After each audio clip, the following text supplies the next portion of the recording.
right. Welcome to episode 3 of Men in Marriage. Guest today is Mr. William Kizzie himself. He's the founder and CEO of SlingShotMe 2. Thank you for coming on, Mr. Kizzie. Yes, thank you for having me, Mr. Dixon. It's a pleasure to be here talking relationships and marriage and all the great things that come with that. And y'all got to excuse me for my glasses. It's not that I think that I'm cool or anything, but I have. It has been a busy week, and I didn't know that my daughter had a dance competition at 7:30 this morning until late last night. So needless to say, I didn't have a lot of sleep, and I've been going. And I have a good night's Bang energy drink. It doesn't show up that I'm sipping on. So that's why I have on these sunglasses. Okay. I want y'all to think I'm still 25. 25. I was going to say, because, you know what I'm saying, we've known each other for over 20 years and enjoy the time that we've been together, spending time together, taking trips together, and a lot of history between the two of us. But I definitely appreciate you for having the time to come on and talk marriage with me today. All right, like I said, thanks for having me. This should be interesting. Oh yeah, absolutely. This should be interesting. So I sent you 3 questions. The layout of this is that I'm going to ask you the 3 questions. We have a conversation. At the end of those 3 questions, we'll just open it up for open conversation to just have a conversation about whatever it is that you want to talk about. Okay. All right. So the first question, as always, I'm sorry. Let me back up real quick. How long have you been married?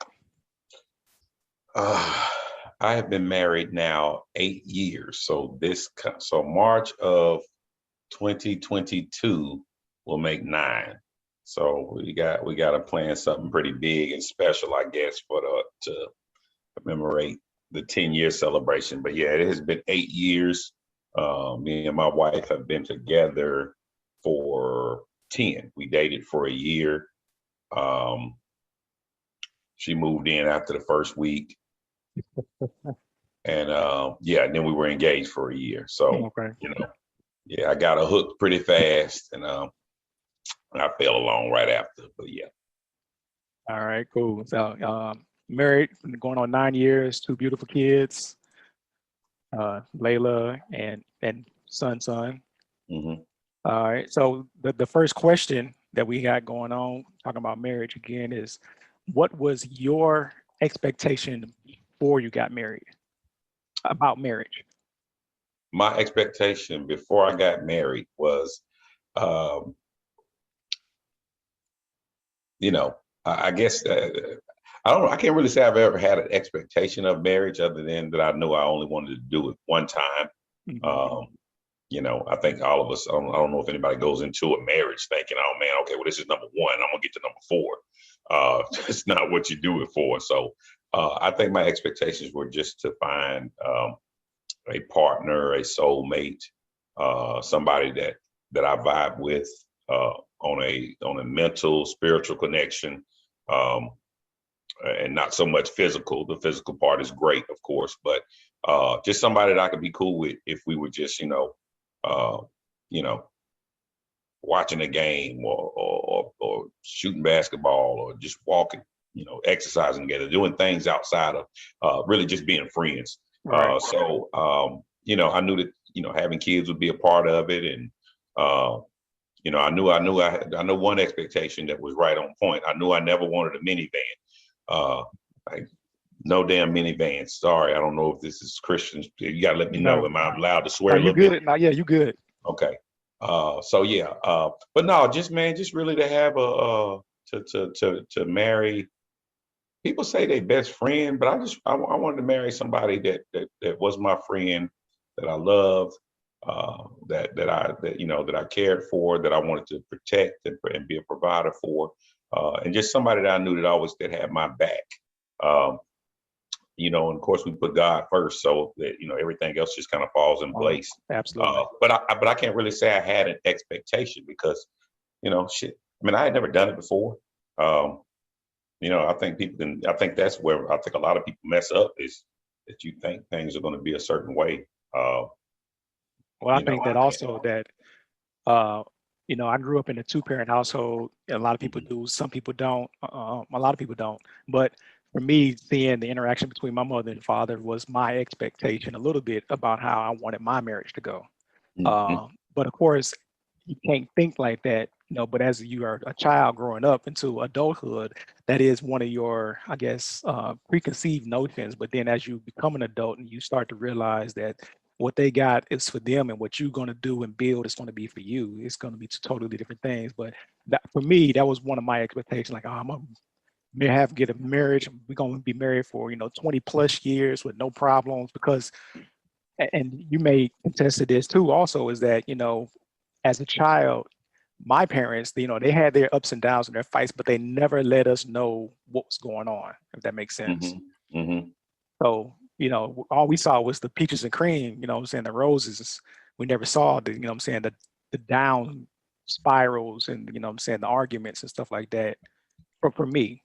So that was one of my expectations. Yeah, yeah. And like you said, and it's funny that you mentioned on that, and there was some things that as I got older and would talk and have conversations with like some of my good friends. And I remember having a friend share with me that, man, in the 32 years I've been living, at the time we were 32, so we just 34 now. They were like, man, I can't remember a time ever seeing my parents argue. Mm-hmm. And I was like, what? Like, dude, man, get out of my face. Like, to some people, that's not believable. There's Right, people that see their parents argue every day. right. And this came out of an adult's mouth that said, I can't ever recall hearing my parents argue. I know they went to their room a lot and closed the door, but like, dang, for real, like they never got into it in front of you. So I thought that was pretty amazing to me. Yeah, Not saying I came from a household of a lot of turmoil, but if my mother was unhappy or didn't like something, we all knew it. This is pretty much what it was, and we had to get it all corrected, or she was gonna stay unhappy. uh-huh. So, like I said, it's just it's great. As I got older, I realized that there are definitely different perspectives to things, and I mean that's one of the biggest things about being married and being in a relationship. Like, it is totally not about me anymore, Mhm. and God knows, don't add kids to the equation. Now it's really not about you anymore. I had yeah, I think, what was it, 2 weekends ago? Last weekend, took the kids to Kentucky Kingdom, Mhm. and obviously, I'm always gonna be a big kid at heart. I was ready to ride roller coasters. You know, 20 minutes in, I had to realize, dang, this is really not about what I want to do. Like, Right. all these great big rides, and I'm not going to get on any of them. I was like, oh my God, this sucks. This sucks being a Yeah. parent at the theme park. So, but lesson learned: don't drive 2 hours to take my kids to the theme park when they just So, want to stay at the pool. I told them we so could have went to National Shores. the, So, the trick to that is you got to take an older couple or, what I'm saying, grandparent or somebody that's older that can stay with the kids while you all go yeah, do what you need to do. absolutely, absolutely. And the sucky part is my wife don't care to ride any of that. So maybe you and LaShawn should have came along, but Oh yeah, yeah, absolutely, yeah. we too Let us big know to be. next time. But me and you too big to be sitting beside each other on a I roller know, coaster. yeah, we got to see, what I'm saying, a Yeah, couple of like at the spaces. movie theater. Movie Yeah, theater staggered. yeah, absolutely. Yeah, yeah. All right, cool. Well, you answered the first question about expectations, and I understood everything that you said, and I appreciate that. So the next question is going straight into, okay, now that you're married, you got married, what are your expectations after you got married? Are they the same? You still went in with no expectations, or did some things change where you thought that um, you went in thinking that she was going to do some things and you was going to do some things, but okay, I guess, yeah, what does that look like for you? Uh, so the biggest thing, let me say this. So, and this will help a lot of people.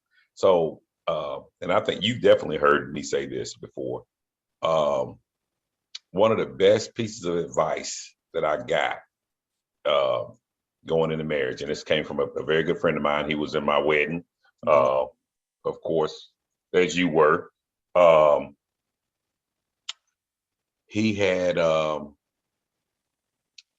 asked him. I said, because I guess he's been married now. God, if I'm going on 9, he's probably going on 14 or 15 years, and they have 5 or 6, 7 kids, 6 No, maybe. yeah.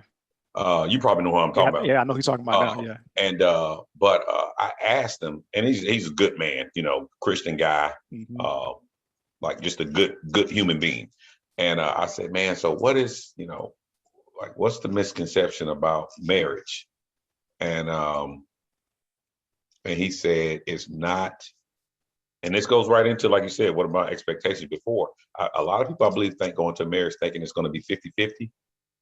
And there's no such thing as 50-50 in marriage. And I'm speaking in a broad spectrum of things, not finances or anything like that, but just there's going to be mornings that you or your spouse wakes up based on the week she's had or the week I've had, the ups and downs of life, kids, finances, whatever it may be. There may be times that you wake up or you're going through a part of your marriage where your spouse is giving you 25%. And so in a marriage, you've got to pick up that load and carry that other 75% when they're only giving 25. That's right. They may even be giving 10%. So you got to give 90.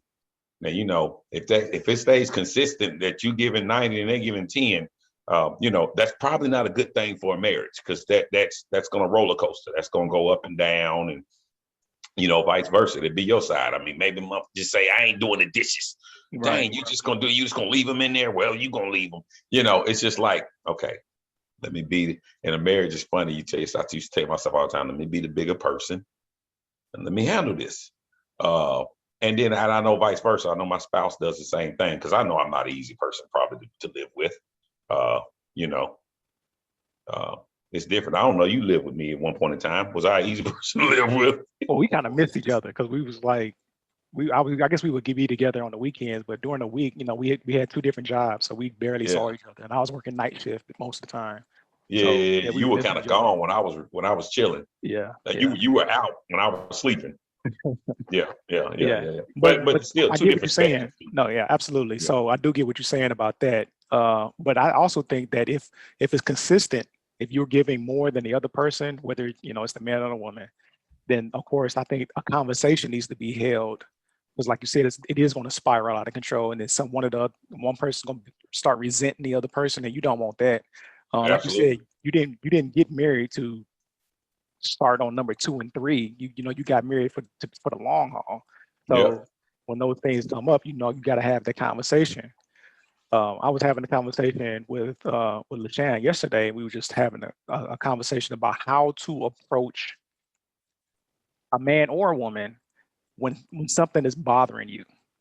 I know this is somewhat similar on the same topic of expectations of marriage. So if she's constantly giving you 10% and you're always giving 90 for 6 months, for example, how do you address that and not be so on the offense to where it make her shut down and be on the defense?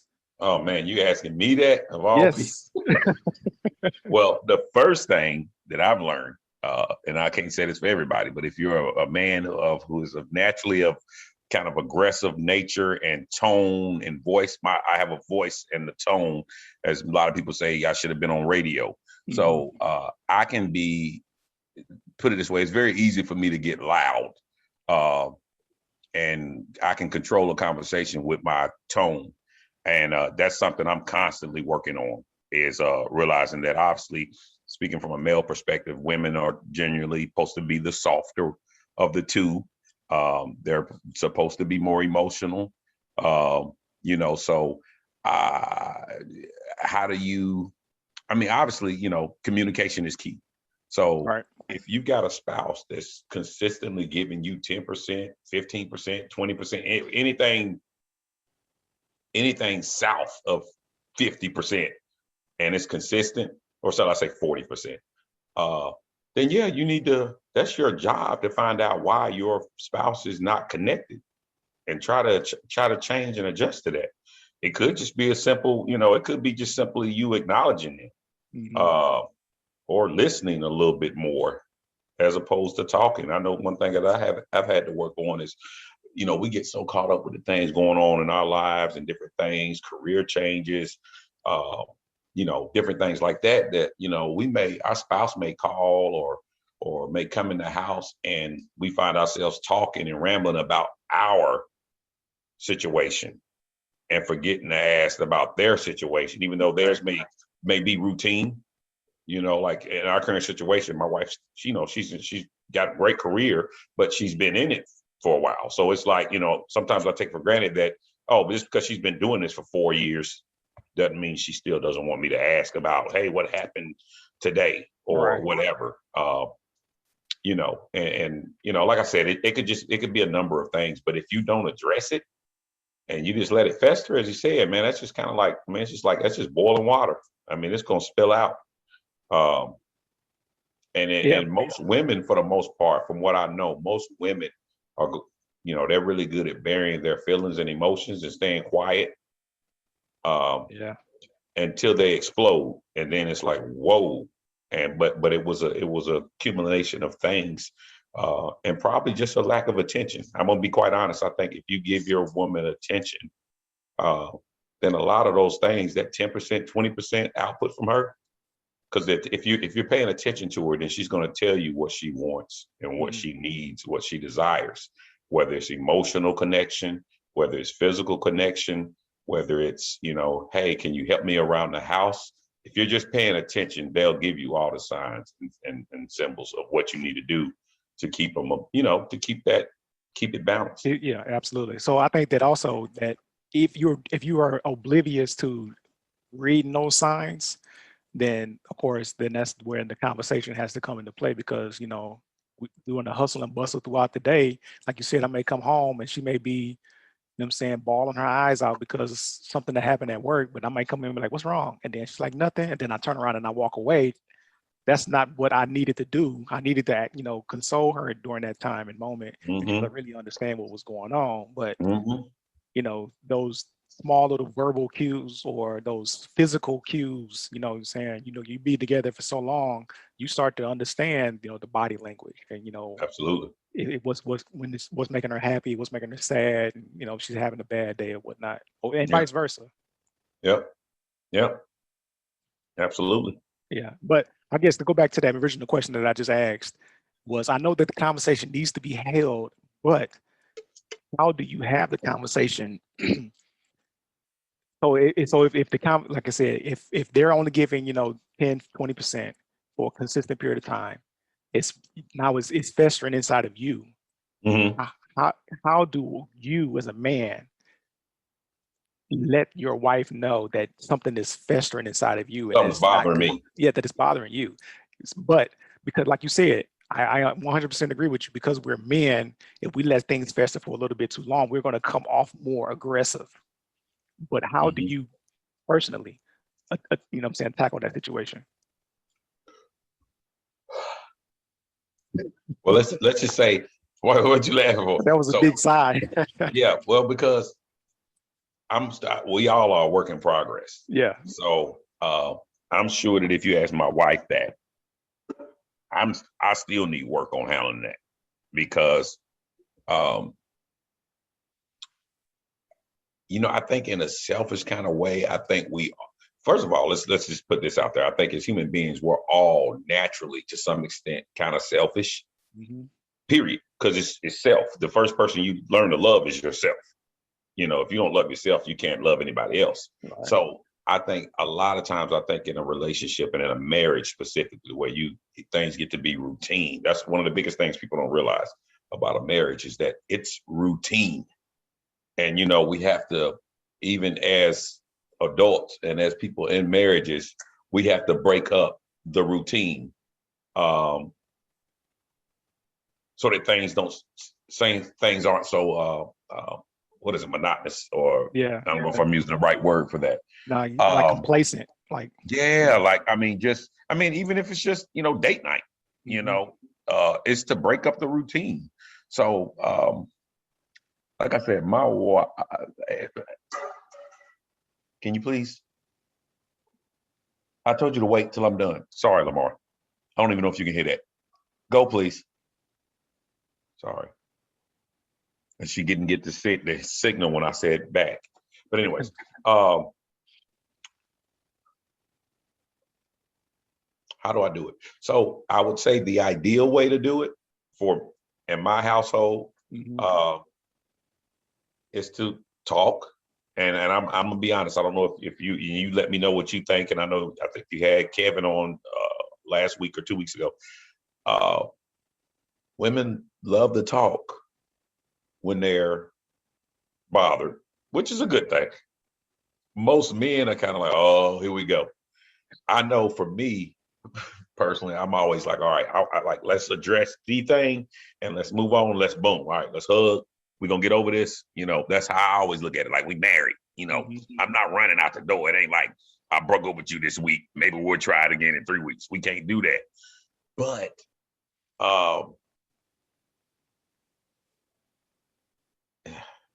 I guess the biggest thing is to try to talk and listen. I never want to. Generally what happens for me is talking about one thing to fix one thing leads into another thing that was bothering her that she never brought up, and then I'm like, oh my God, how do we get to an end of that? And now you're talking about this. Like, what does that got to do with anything? But it's them letting out all their emotions, and it's like you said, this bothered her a week ago, but she never said nothing. Right. This bothered her 3 days ago. She kept that in. And so now when we talking, it's like, oh my God, the floodgates are open. and I think I've got to take the emotion out of that and just really be like, all right, let me just listen. Let me hear what she's saying. And another thing that I've got to work on, and some men probably too, I have a bad habit of trying to, when I feel like something's wrong or it's not validated what she said, I'm like, oh, that's totally not true. I immediately interject and stop it. Like, no, that's wrong. No, that ain't what happened. Instead of letting her finish her thoughts and the way she feels and expressing herself, which is ultimately what she's doing. She's wanting me to listen. So that's what I would do. Maybe it's just like, let me listen. And a lot of marriages is communication. And like you said, when you communicate, is somebody's giving and somebody else is supposed to be receiving. Right. So I think that's just what it is. I need to receive more. That's what I could do better, if that answers your question, and maybe stop interjecting. Like I said, I think maybe, I don't know, maybe you can piggyback on this. I think a lot of men, that dominant side of us and the way it was brought up, hey, I'm the man of this house. We want to shut stuff down. And, you know, at the end of the day, it's not 1952. I'm a natural fixer. That's my job. That's what I do. I root cause, analyze things. I'm an engineer by trade, you know what I'm saying? So if something is going wrong, I feel like it's my job now to understand what is wrong and how to fix it. Sometimes, like you said, they just want to just talk about it. They don't want you to fix anything. They just want you to talk. So I have a problem with doing that, with trying to fix things that don't need to be fixed. Okay.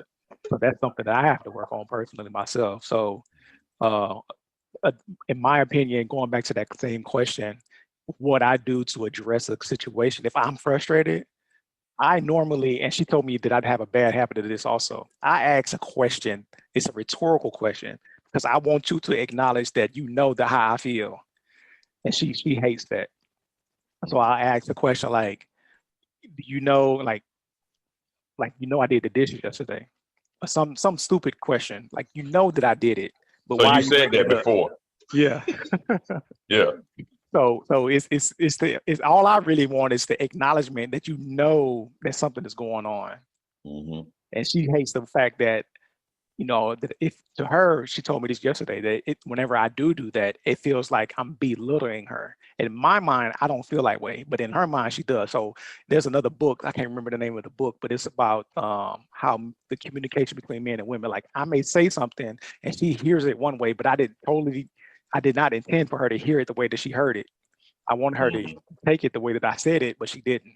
Yeah. And it was basically like men talk in color blue and women talk in the color pink. So we're always having communication, but as we have in communication, you have to sometimes stop and pause. It's like, what I hear you saying is X, Y, and Z, rather than assuming that you heard exactly what I said.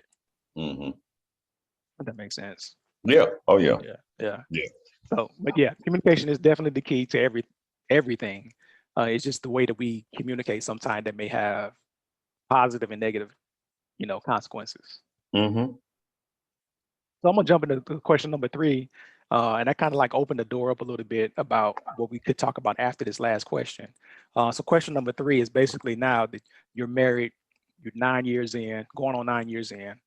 What have you learned during your marriage that you want to tell other people who are getting married, who are married, or even people who are married who are thinking about separation?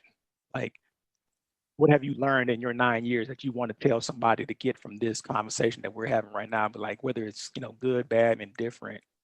Yeah. Well, once again, I think if people, as I said, some of the best advice I got is that it is not going to be, it's not 50-50. It's not going to be all roses and creams. It's not going to be, hey, baby, I made the bed last night. You make the bed today. That's not how it goes. Communicate. I don't know of any relationship, friendship, or relationship with a person of the opposite sex that really lasts without proper communication. I mean, even in our friendship through the years, communication has just been essential. Even at times where we thought we might have had a disagreement, a lot of times a simple conversation could resolve it. So it's the same thing with your spouse. Definitely communicate and talk. I personally tell that, this is crazy. I know when we grew up during the time, it was a time when people always say, oh yeah, don't shack up. You remember our grandparents are probably that. Don't be shacking up, like nothing good comes from that. It's 2021.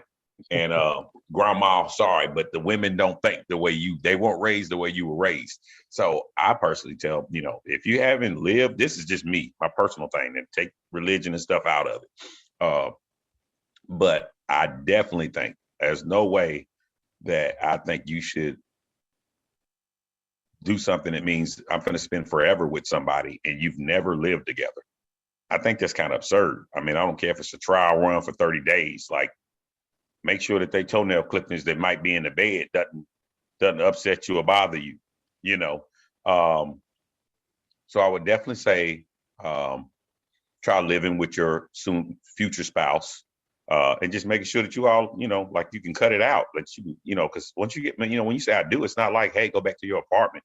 We had a disagreement. I'll see you in a week or at the weekend when we're ready to see each other. No, you got to see them when you might not want to be bothered. Right. You still deal with your spouse. Like this is we became one. Your problems are my problems. Your headaches are my headaches. But that's where that friendship comes in and making sure you're marrying somebody. As I said, not necessarily your best friend. I think that's the biggest crock that people say. I mean, you can't marry your best friend. I mean, you can, but I'm just saying that's not what I say. She was my best friend, probably my best female friend, definitely. But as far as for people who are looking to call it quits, I think if you get to a point to where your relationship, your marriage is causing you more grief than happiness, or it's at a point where it affects your health, then I'd say, hey, at the end of the day, you all need to do what's best for you. If your relationship is causing you to have high blood pressure or, have stroke-like symptoms, I mean, we're getting older, things we got to talk about, discuss things, Lamar, that we never had to even think about before. I mean, in my 20s, I didn't think about health. I was self-employed for 5 or 6 years of my 20s, and I didn't even think about getting any health insurance. So, but like I said, as far as people that are married, if your relationship is to a point that the communication lines have been broken and it's now affecting your overall health or your sensible way of thinking, then maybe it may be best to move on. As bad as it is to say it, but and for those thinking about it, live together, share space. Make sure you've got everything out there after your system. If you need to take one last guy's trip, whatever it may be, I don't know, just go buck wild, because it's never the same once you get married, because it can't be the same. I think some people get confused, and it's just, I don't know if Lamar, if you agree with me, but I always said, like, married men don't go out and party and celebrate or go on vacations with non-married men. Like, not really. it's not a good recipe for success for the married person, because the agendas are different. Correct. So I mean, we can have a guys trip of all married men, and there may be one, maybe two single guys who come in because they might be on the cusp of, getting married, and that's cool. That's different. But a straight single dude who ain't really thinking about marriage or anything like that, no, absolutely not. Yeah. Because it's just, like I said, it's a recipe for, man, what kind of gumbo pot mix of stuff you got me in right now? Right. And you just got to make better choices. And as I always tell any other guys, I say, man, look, with whatever situation you are in, would you be okay if your wife was doing the same thing? And for most men, it's like, oh, hell no. Absolutely. That's real talk right there. If you can't, hell no. If the shoe was on the other foot, can you swallow that same pill? Yep. And if the answer is no, then you shouldn't be in that situation. Yeah. I to go back off what you were talking about, living together first, and everybody's different. So my upbringing was like you said, mama, grandmother, and everybody was like, don't live with somebody before you get married. So that's what I lived by until I got married. I never lived with a female until I actually got married. Mm-hmm. Do I wish I had? Yeah, I do a little bit, because when you get together, if you never lived together before, you going over their house and they coming over your house, it's totally different than living together. If I tell you I'm on my way over to your house, you cleaning up, you straighten up to make it look presentable. Yeah. When I get there. But if I'm living with you first and I see all of your habits. Yeah, you never knew they were a hoarder. Like, exactly. Oh God, you're a hoarder? You threw all these newspapers under your bed? Right. Yeah. See, you find out stuff after you get married. So that's one thing. Also, a piece of advice I like to give also is whenever you have people who are getting married, is to make sure that you have all these tough conversations before you actually get married, because something might pop up that you never had a clue about. And for me, like Lucianne, she likes clothes. Like, I knew she had a big closet in her apartment, but I had no idea that she had clothes in other locations until we got married. And then all that stuff came to the house. I was like, oh my gosh, like, where's all this stuff going? So I said, we need another 1,000 square feet for your clothes. Right, so that was one thing. But I understand. For me, it wasn't good for me at that particular time because I was thinking something totally different. But I understand people who do get married, because there's a lot of stuff that you do find out when you get married and are sharing the same space that you probably never knew until you actually get married. That could prevent some argument that you may have in the future. Oh yeah, and and that's funny. My wife used to call them. What she called them was, "Is that a deal breaker?" Mm-hmm. Because it's little things. Like I'll tell you, for example. An individual who may grow up in a house with 10 people, you put a gallon of milk out for breakfast, that gallon of milk probably doesn't make it back into the refrigerator, right? Right. But you talk to somebody that came out of a household with 3 kids, when I come down looking for cereal, when I come down ready to get my cereal and pour a bowl of milk, I'm gonna, what did you go look in the refrigerator, right? Right. It's supposed to be cold. But these are things that if you don't live with somebody, you don't know, and then you turn around and it's over here on the table and it's hot because it's been sitting out an hour. Why is it? Right. Why did you not put it back?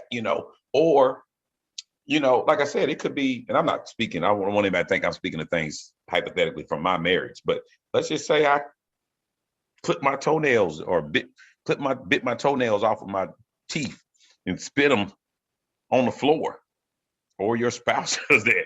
That's something you might want to know. Is it a deal breaker? Maybe not. I mean, everybody might not know that LaShawn bites her toenails and spits it on the floor. But, and I'm not saying literally his wife, I'm just throwing a name out. Yeah. But what I'm saying is, it's little things. Somebody might leave hair all in the bottom of the shower. You gotta, as crazy as it may sound, you've been married. You know that it's little things that add up and it make you to where you like, It is little things. It is little things. And I think that also, like, when you were single, man or female, you had your deal breakers off the rip. Mm-hmm. But if you don't live with a person and you find all this stuff after the fact, you took that choice away from me, that it was a deal breaker when I was single. But because you chose to hide it until we actually got married, you took that choice away from me. Now I have to live with it. But had I known, previously, we probably wouldn't be together right now. You know what I'm saying? But of course, there's a master plan for everything. Things happen for a reason. But I still feel like you took a choice away from me, and vice versa. Damn it! If I would have known you left the milk out after your cereal, I wouldn't have married you. Yeah, exactly. You know what I'm saying? I Yeah, left I left people for, what I'm saying, smaller stuff. You know what I'm saying? man, she wasted 2 gallons of milk in a week. She had to go. Yeah, but like I said, man, it's one of those things that, as my wife likes to say, is it a deal breaker? Yeah. And if I walked around smoking Newports throughout the house, and that was my thing, like, hey, you better deal with it. Guess what? We probably would have never got married. Yeah. She would have been like, dude, I don't want a man walking around the house smoking Newports all day and we smell like cigarettes. Right. So, yeah.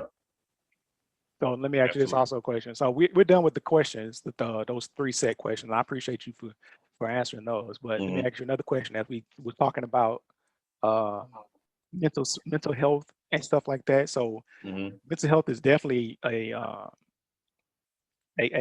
big part in communicating, to make sure that you can release all that stuff, because what I'm saying, as you fester all that stuff inside of you, it does take a toll on your body, especially as you get older. So do you recommend counseling? Like, if it gets to a place to where you're harboring all this emotions and stuff, and you feel like you can't have a conversation with your spouse, do you think counseling, or even just calling one of your homeboys or your homegirls and having a conversation that you can trust and can give you some sound advice? Oh, absolutely. I mean, let's just say, first of all, mental health issues run rapid in the African American community. Period. I don't know about other races and cultures and things of that sort, but and I'm sure there's some history of it in my immediate family. But yeah, I mean, we did premarital counseling. I thought it was the biggest waste of money, personally, because I mean, at that point, one thing I'll say, if I do counseling, I'd rather counsel with somebody that maybe knows us but doesn't know us. Does that make sense? Yeah. I mean, like, you definitely want somebody that's unbiased, but like, I think I've got what I'm saying is ultimately, I guess I need to be able to communicate with somebody who's on the same path and thinks the way we think. But when I was sitting in front of a lady who could not relate to anything about my culture, my race, my beliefs, my values, she was totally, like, to me, I'm just thinking, like, this is like random. I could have just walked up to a man in Walmart and said, hey man, what do you think about this? Right. But it was $150 a visit with you. Like, every time I left, I was like, that was the biggest waste of $150. So like I said, I just think, if anything, if I had to change it as far as counseling, I want to go to somebody that maybe looks a little bit more like me, and can relate to some of the struggles and things that I think we're talking about, because they've probably themselves went through it or know of other people that have. Right. I think that's important, is to get somebody who's relatable to your circumstances. So, getting somebody 30 years older than you and of a different race, and they just can't relate. I just feel like they can't relate. So, but definitely counseling is before anybody would get a divorce or anything, I think they should definitely sit and talk to somebody who's got an unbiased opinion and offer input and things. And I'm gonna say this too, man. I'm gonna tell you, sometimes you can let your marriage get by. It can go so far south, and all that, the hurt and the animosity, those 10% have built up.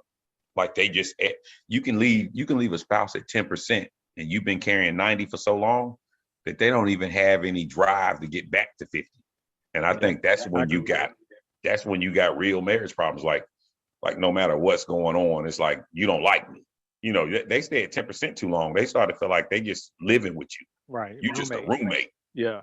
Yeah, and at that point, that's where you don't want to be. You don't want to have a spouse who you look at as just my roommate. Like, if you ever get to the point where you're upset or you're agitated because your spouse just pulled up in the driveway, y'all really need to go to some counseling, like ASAP. Or you pull up and you don't want to come in the house. That's a bad place to be. Yeah. Bad place to be. So. Nah, that's real talk, and I appreciate that. That's the reason why I wanted to bring that up also, because I don't want to leave and let people think that, you know what I'm saying, just the communication between you and your spouse is like the end all be all. Like, there's other avenues that you can take to help get you through certain situations as well. Yeah. Yep.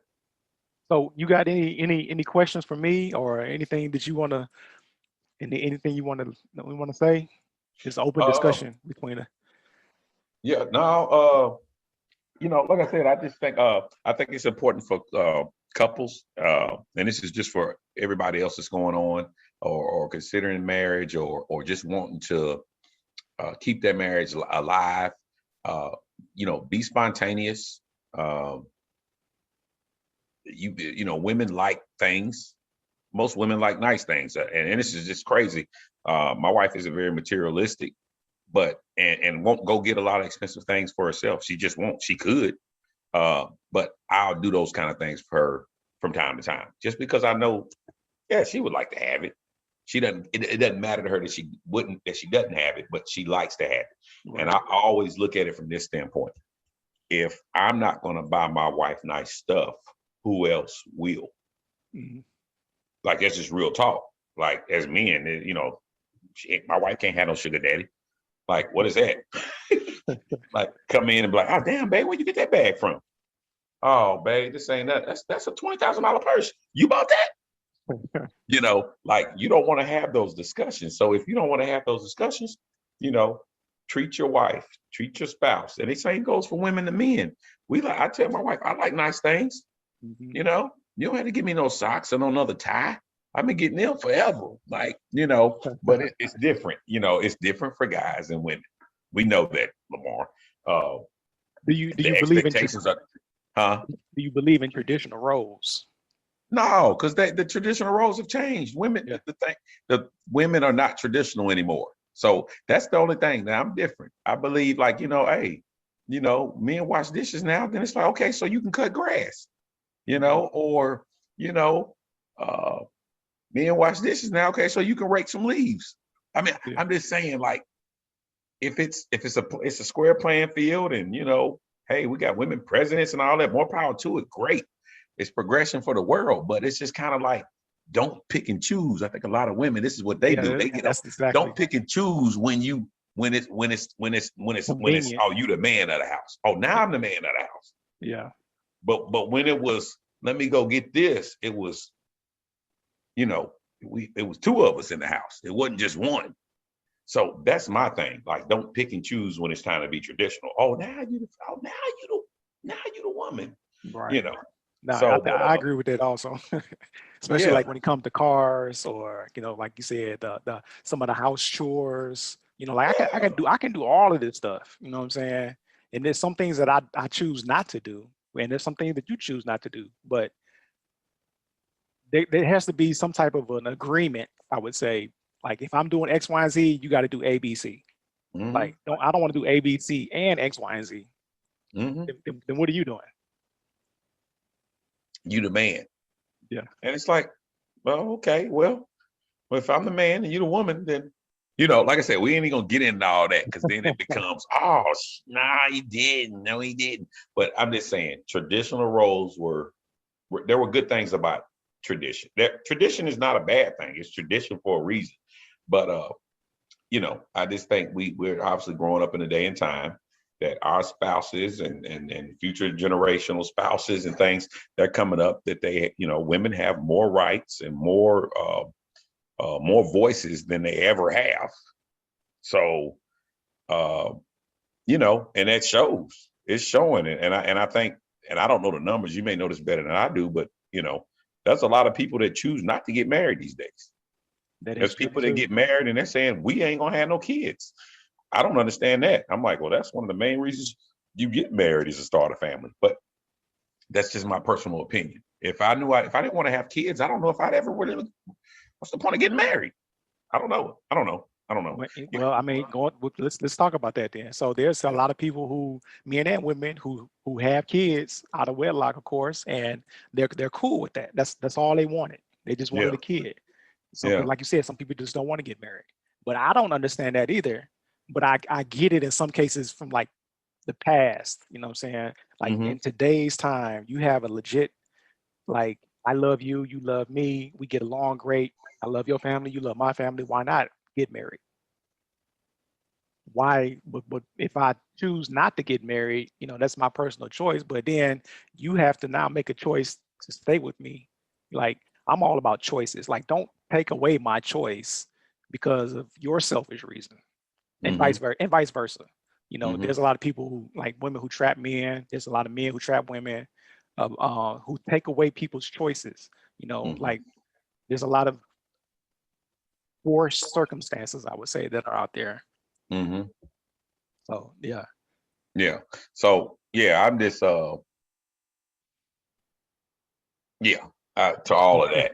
It's just and like I said, it's different things for different people. But I just personally, if you're not going to have children and add and leave a legacy, bloodline wise. I mean, you can leave a legacy financially and what you may have accomplished with your business, but to have children that grow and get older, like my son is named after me. So when I'm long gone, 50 years from now, people will know William Kizzie by my son and not necessarily me. I just don't understand why you would. I just wouldn't be married. I wouldn't get married. If we're not having children, we can date. You can come over. We might even live together. But if we're not planning on having a family, why? I don't know. Companionship. Some people just like the companionship, like you said. Like, they like I don't want to be out in these streets messing around doing all these things. I would rather do all of that with you, but I still don't want kids. Yeah. And some people, that's okay. You know what I'm saying? Yeah. Yeah. Oh yeah, absolutely. But I'd just rather give you a piece of paper with the numbers and go, and you pick, choose, be my girlfriend, maybe, yes, no, boom, we together. But as far as taking a vow and all of that, no, not me, not for me. Yeah, that's why you have you have a lot of people in common law marriages. I think 7-8 years, and then you common law marriage. Yeah, my great aunt was common law married like 5 times. Same dude. I mean, they just dated for like 40 years. It was like, oh yeah, we know. Hey, everybody know. Oh, that's Is that your? No, man, no. But they've been together for like 40 years. Right. Yeah. I was born, they was together, and they still together, and I'm 30.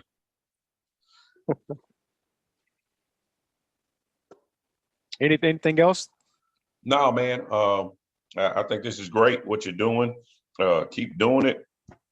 If it helps 3 couples or if it helps 1 couple, then it was worth doing it. So I was just glad to be a part of it. And like I said, maybe I can apply some of this in my marriages. Because one thing I will say to anybody considering thinking about marriage or you're engaged, man, it is hard work. It is it's not easy. The best advice my dad gave me, not the best advice, Lamar, but my dad told me, don't you marry no ugly woman. And I said, what does that mean? And he had more than 1 marriage. So, I mean, he had some expertise in his field, but he just said it's hard enough. So, you want them to be easy on the eyes. So as vain as that sounds, if ugly is your thing, then do ugly and do it and do it hard. They might be ugly to you. They might be, fine to them though. No. I know. Listen, I'm not saying what's what, but like, you know what I mean. I get what you're saying. Like Whoopi in The Color Purple. 9 out of 10 people put Whoopi in The Color Purple in a certain category. Even though Whoopi is not the Whoopi in The Color Purple all the time. You know what I mean? So yeah. Basically all I'm saying is that, like, when people think of Nefertiti, they think of beauty. Right. Or Mona Lisa. And I don't think Mona Lisa was that hot. But look kind of like a man. I mean, maybe you had to be back in that time period. Maybe she was at that time.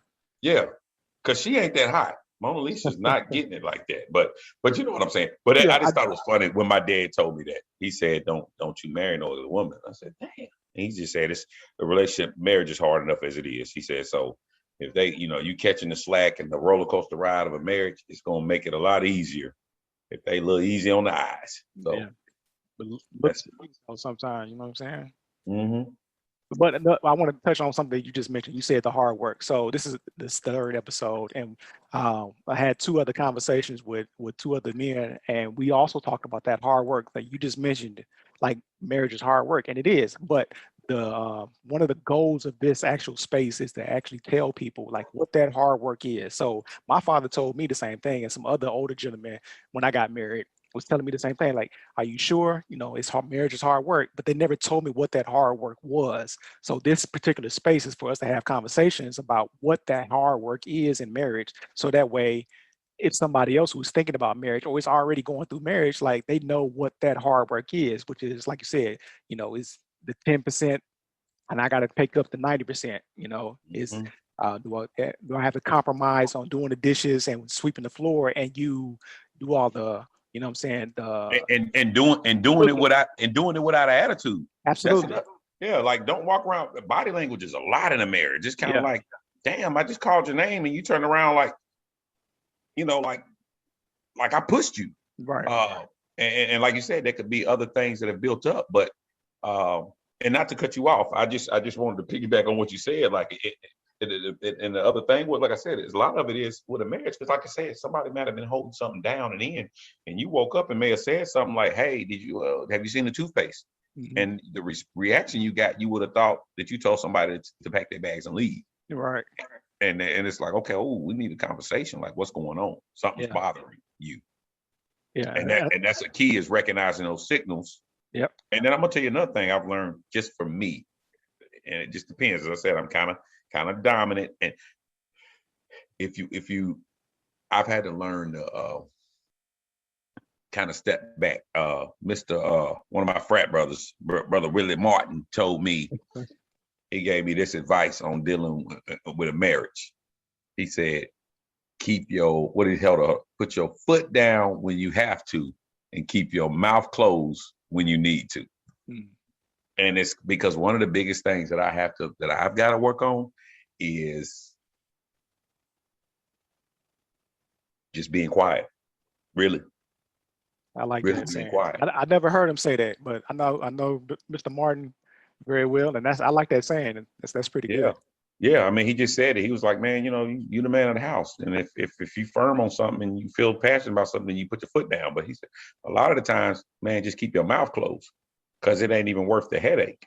If it's not worth it, don't fight that battle. Yeah. So And yeah. it's true. A lot of the problems in our relationship, the times that have had problems, I could have de-escalated it really smoothly by just keeping my mouth closed. Mm-hmm. And you've known me a long time. That's not really one of my strengths. It's not. But you learn. You know what I'm saying? That's something that you learn to do, and because you love her so much and you want to see you all continue to elevate, that is something that you're willing to bear. Like, okay, I need to do this because it's going to help us in the long run. Oh yeah. Oh, and I'm glad you just said that. That's another thing. If you are considering getting married, and you're the person you're considering getting married, if you don't love that person enough, and this is deep, Lamar, because I've told my wife this on numerous occasions. Mm-hmm. I don't care what she asked of me.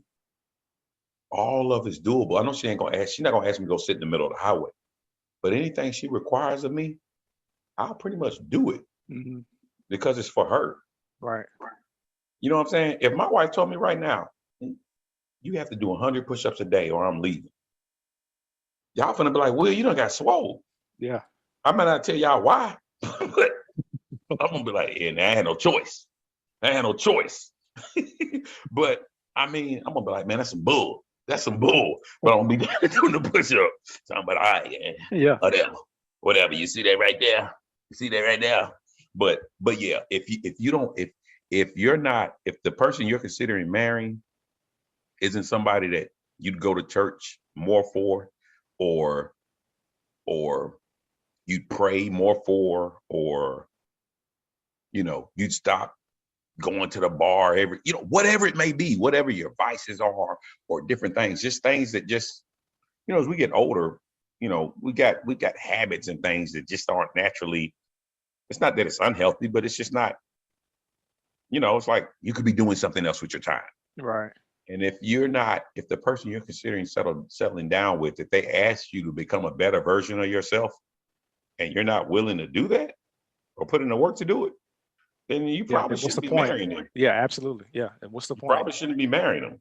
Because if they're your spouse, they're going to want the best for you, period. Absolutely. So like I tell people all the time, she makes me a better person because she's going to challenge me when I'm wrong, and then of course, in a relationship, like there's been times where she may have challenged me at the wrong time. And then she had to learn and understand that, like, hey, it wasn't a time for you to say nothing right then. But like, dude, back up. Now I'm beefing with 4 people, including you. But but your spouse will learn from that. And every woman is different. There's women that wouldn't say nothing until you got home. It's all about growing together and learning each other, and what are we willing to change for the other person to make us better. Like you said in the very beginning, it's no longer me, it's no I, it's us, it's we. Yeah, no. But I will say this, and I'm not getting a divorce, but if I ever got a divorce, I'm not doing it again. I did it to do it one time, and I'm gonna put all my effort, energy, spirit into making this successful and making it work. But yeah. Yeah. I'm gonna add a 3rd ring to your background. They're gonna be like, what's with the 3 rings? What is this, Lord of the Rings trilogy? No. One of the things also that I thought was pretty good also, like you was mentioning, like the 10% and 50-50, like a lot of people also mention, like, happy wife, happy life. And I was telling people, like, I don't believe in that. And I think you may have heard me say this also. About my belief is, happy spouse, happy house, because both of you have to be happy in order for the house. I like that. I need to write that. Hold on, let me text it. Hey man, I'm gonna put that on the t-shirt. I'll sell you one. Yeah, definitely. Please. Yeah. And I've always hated that. And I don't want to cut you off, but I've always that was it. I think it's the wackest thing ever. Happy wife, happy life. I'm like, dude, don't even go in here. Like, absolutely. Damn, I gotta be depressed. As long as she happy, we supposed to be cool. And that goes back to the 10% and the 90% versus 90%. Like, if I'm giving you 90% because I'm trying to make you happy, I'm now festering all that stuff inside of me. Yeah. Absolutely. No, you have to put in effort, just like I have to put in effort. But understandably, that there's those give and takes moments, like you mentioned. Oh yeah. And like I said, I mean, and please understand that you carrying your relationship, your marriage. I mean, hell, that could go on for 2, 3, 4. It can go on for a while. There's no time limit on that. Right. Let's just say you've got a spouse that has a problem with drug addiction. At that point, you're probably carrying 99% of the marriage, and you got to carry them through that. So, I guess what I would say, there's no it shouldn't be an expiration on your commitment to either keeping your marriage together until it starts to, as I said, if it's affecting your health and your well-being, then it may be time for you to let it go. But like I said, that should be a last option. I like that too, man. You dropping some gems today, boy. No expiration on keeping your marriage. Yeah, like, I mean, or the amount, the amount of work you're putting in to make your marriage work. There's no expiration date, because we took the vow. The vow said forever. Through sickness and in health, through thickness, through thin. Through all of that. And like I said, I only wanted to do this once. So, and when you have kids, and as a man, the type of man I am, I can't imagine another man raising my kids. Not that I'm living. I like you, but I don't want you raising my kids, and I'm here. You know what I'm saying? I get it. Yeah, absolutely. I don't want my daughter calling me saying, man, Mr. Lamar whooped he did what? What you do? You want me to come over? What you did what? I'm calling your mama right now. Like, don't nobody want that, Yeah. so And we talked about that in another episode also, about that similar situation to where a lot of people are staying in marriages for children because they don't want other people raising their kids, which is good and bad in a sense. And good because you're trying to work it out for the kid, but also bad because you might be in a toxic relationship to where you're trying to stay together for the kid, but you're so miserable that you're missing out on something that God may have put in your life. You know what I'm saying? Absolutely. So I wanted to ask you this. Do you believe, are children a good reason? Are children a bad reason to stay in a marriage? I guess there's two ways to say that. If I say unhealthy marriage, then you kind of answered it right there. If it's unhealthy, I guess it goes back to what I said. If the marriage is causing you physical, mental health issues, you probably, nothing's worth your life. Like, don't stay in a marriage and it's killing you. Right. Physically or mentally. That's going to be better for both of y'all to walk along. And I think we also need to say this. Everybody's not going to get it right that first time. I think that's something that maybe it's not said enough. Just because somebody got married doesn't mean they married their soulmate. Or, hell, how many people really do marry their soulmates? Even that term, I think that term is used loosely. It is. Like, what is soulmate? I think it is used loosely. I think that the times and the things of the old is so much more progressive now, that where all these old things is not here the way that they used to be. Repeat that. I'm sorry, Lamar. Oh no, I was saying like those traditions of old. You know what I'm saying, that we're so much more progressive in today's time than it was, 40, 50 years ago, to where that even that word soulmate, to some people it means something, to some people it doesn't, because like you said, I may not believe in soulmate, but I love you as a person enough to say that you're my one and only. But I don't think that the word soulmate may not mean nothing to me. Do you believe in that? Do you believe in soulmate? I did used to. And I think that, I don't want to be negative and say that my wife is not my soulmate. I just don't, the word soulmate to me, really, it's so broad, right? Yeah, absolutely. Like, that's what I was saying. Like, what does that mean? Yeah. Because, even as married people. I believe in being equally yoked. Yeah. I believe in that. Yeah, because I'm sitting there like, because honestly, if you think about it, if we're being logical about it, soulmate. So you're saying one person. It was one person who was born in this world that was meant for me.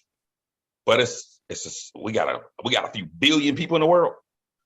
What are the odds that y'all even cross paths? You know what I'm saying? But then if you want to go down that road, then you have to think like and believe faith that I will meet that one person. Oh shit. Now you walking, you know what I'm saying? We going into another conversation. We talk about all this. Well, I want to run with the dinosaurs, but that don't mean I'm gonna ever get that. I ain't gonna find that land before time machine, but yeah, man. I just, like I said, I think it could go a lot of ways. And then that, because even as married couples, we'll watch a good show. We could watch a good show or a good movie or a good topic came on discussion. And it's like, like we see soulmate stuff all the time. And, I think naturally when you're married, you think yourself, see my soulmate? And I love her. I can't imagine going through life without her. So that means she's my soulmate. But then when you think of it on the realistic terms of what it's supposed to mean, it's just the odds are, like I said, I just hate they put even those kind of terms out. Right? Yeah. Because I think it makes it okay for people to feel like they can walk away. Well, you weren't my soulmate. Well, okay, good luck finding him. Right. That's an excuse. Yeah. It's an easy, it's a way out for people. And divorce is used, divorce is overly used in today's society. People get, people are married and divorced within the same year. I think that's and I'm not here to pass judgment on anybody whose relationship or marriage didn't last a year.